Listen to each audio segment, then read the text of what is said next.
But we did get a Superman thing, which is an announcement this week, which some people have really gotten into, but I personally, this did nothing for me. They've announced Crypto. They showed James Gunn's breed of dog that he likes as Crypto, and people are saying that this is a nice, wholesome thing. They're sitting on the moon, watching Earth. That collar, man. They're on the moon? That's what people are saying. That can't work then, scientifically speaking. I don't know. That's what I assumed it was the moon. I thought they were like sitting like on a spaceship. That's a rock. That's a rock right there. I didn't see the rock part. Then yeah, there's no way that this can make sense scientifically. I know that's just me. No one else gives a shit about that. Unless they're sitting on an asteroid that's careening towards the Earth, and then why are you sitting on it and not destroying it, Superman? Maybe. But here's the thing, though. Yeah, Earth's way too big for it to be the moon. I see this right here, and the first thing I see is one, the collar. That still bugs me from the suit design. New 52 collar. I don't like it. I just don't like it.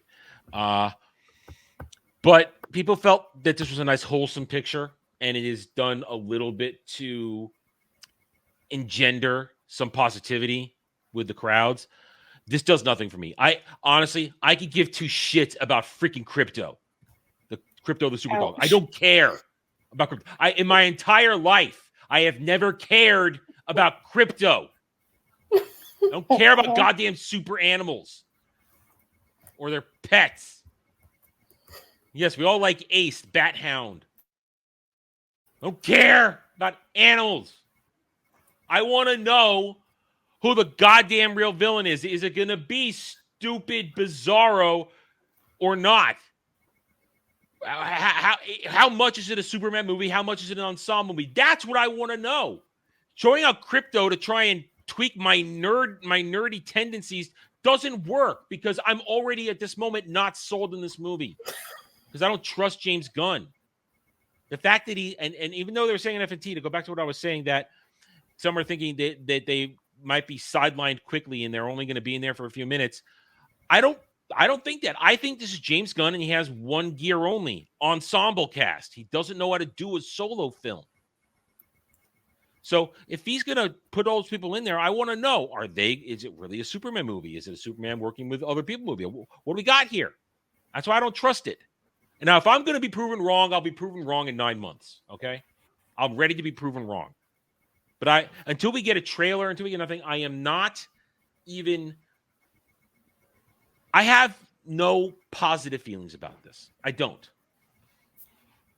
Because the fact that this is not even the fact that this is the first project they're leading with, to me, it feels like James Gunn isn't really taking this all very seriously. No. That's the feeling I get. I don't know what to expect from any of this. And this is a wait and see. I mean, James Gunn hasn't done anything to earn real ire when it comes to this stuff. But to me, he hasn't done enough to earn my trust. Because I don't like his roadmap hasn't given me confidence in their plan. It doesn't look like there's a story for this entire first chapter. It's just, let's throw things out there. And I don't trust Batman, Brave and the Bold, because he's going right to Damian Wayne. The casting for the Green Lantern show, this does nothing for me. And there's still the rest of it, Wonder Woman without Wonder Woman, Themyscira, Game of Thrones, other shit. Booster Gold. If it really is that dude, I'm not into this. Not into it. So, I mean, Jed, am I being too harsh?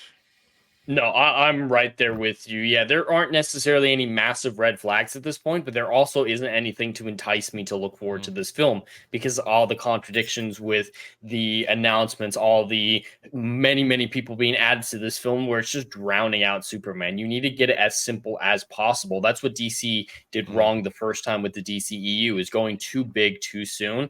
and then we don't have any emotional connection to this world or these characters, so it fell flat. Beyond just that Zack Snyder doesn't know how to write characters with any sort of depth, that was a big problem with it. So you can't go to Batman v Superman in the second film. You can't do that. Same thing with this, is you can't have the entire Justice League founded and old Batman with Damian Wayne when you're introducing Superman. Yep. They're just incongruent. So I'm very, very worried about this. I don't know if I'd call those red flags, but it's still, it feels scatterbrained. And James Gunn definitely doesn't seem like a very organized person. No. So scatterbrained, I think, is a very accurate description of what the behind the scenes look like. Is they just got out a bunch of lists of the characters, maybe cut out the names, put them in a bowl, and it's like, oh, okay, we're doing Creature Commandos first, everyone. Okay, we're I guess we're gonna do the Mascara. And it just feels so random. That the thing with James Gunn is this, and I heard this said recently. I think it was FNT when they were talking about this, that James Gunn, and we know this part is true. I didn't need FNT to tell me this part. James Gunn goes for the random out there shit because that's what he loves. He loves the obscure shit. But because it's obscure, and this is where I'm attributing to FNT, he can mess with it because nobody is seriously going to know the lore unless you're a hardcore nerd who's into that specific thing. So he messed with Guardians of the Galaxy. That was 100%. not comic accurate at all, from what I understand. He is going to, well, I'm sorry, let me phrase that. James Gunn, I don't think cares about lore. No, he's absolutely made that clear. He doesn't care about lore. He cares about doing it his way.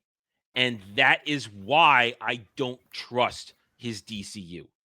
He's going to do it his way. Now, there is always room for interpretation and room for adaptation, because how many times have you had different people give their take on Superman in the comics, Batman in the comics? There's a lot of different artists and writers who do that stuff. That's fine. But there's still always a core aspect to all this stuff that remains true when the greats do it. And I don't think James Gunn cares about doing that, adhering to certain core aspects that all the greats remember to do. That's what I feel. And I'm ready to be proven wrong. But at this moment in time, I have no faith nor enthusiasm for this. I'm gonna review this shit, at the very least watch it so we can talk about it on stream. Because that would be, I would not be doing my due diligence in that sense. I would be not providing everybody with the proper coverage if I didn't. Because this is big. Superman is going to be big. That's going to suck up all the oxygen in the room when it drops. Creature Commandos, not so much. And I did see... No. Well, just to end the thoughts on this real fast. Yeah. Go ahead. So yeah, you're 100% right. That was a great way to put it. Is he's very good with these obscure characters, making them relevant. Like Guardians of the Galaxy is one of Marvel's strongest brands now because of the work he did with it. He's great at bringing things from obscurity into success, but he's never adapted something and been accurate to it because he doesn't care. And like you said, he's always trying to make things his own. And there's a level of hubris to that. Like his decision, oh, I like Damian Wayne, one of the most obscure Robins, so that's what we're going to do, even if it doesn't make sense. Oh, this is my favorite breed of dog, so that's what we're going to do for Crypto, even though that's not accurate. He's always doing these things where it's my favorite, so we're going to make it work because I like it, and I don't care if it doesn't make sense. And that's a level of hubris that I don't want to see in the Guardian of a cinematic universe or a universe of any kind, unless you created it yourself. You're coming into someone else's property, many people's properties, and just making this bizarre mishmash of things that can't work together just because you're taking little things that you liked from the comics and shoving them in a blender. Thanks for watching, everyone. If you enjoyed the video, hit that like button, subscribe to the channel, check out my gaming channel at Renaissance Nerd Arcade, and follow me on X Twitter under @TheRedNerd. Thanks again for watching. Take it easy.